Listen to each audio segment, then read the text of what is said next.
Breaking చూస్తున్నాం. తెలంగాణ హైకోర్టుకు Hydraa commissioner Ranganath క్షమాపణలు తెలియజేశారు. గత నెల 27న జరిగినటువంటి విచారణకు హాజరు కాలేకపోయినందున క్షమించాలని కోరారు. వరదలు వచ్చినటువంటి ప్రాంతానికి వెళ్లడం వల్ల విచారణకు హాజరు కాలేకపోయానని అన్నారు.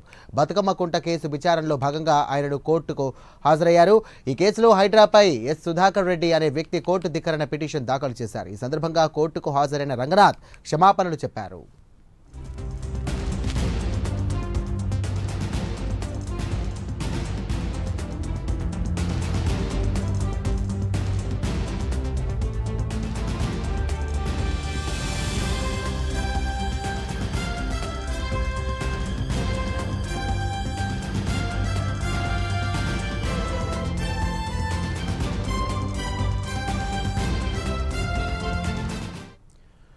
బ్రేకింగ్ చూస్తున్నాం. తెలంగాణ హైకోర్టుకు హైడ్రా కమిషనర్ రంగనాథ్ క్షమాపణ తెలియజేశారు. గత నెల 27న జరిగిన విచారణకు హాజరు కాలేకపోయినందున క్షమించాలని కూడా కోరారు.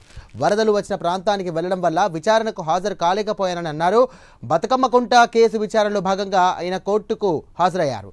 ఈ కేసులో హైడ్రాపై ఎల్ సుధాకర్ రెడ్డి అనే వ్యక్తి కోర్టు ధిక్కరణ పిటిషన్ దాఖలు చేశారు. ఈ సందర్భంగా కోర్టుకు హాజరైన రంగనాథ్ క్షమాపణలు చెప్పారు.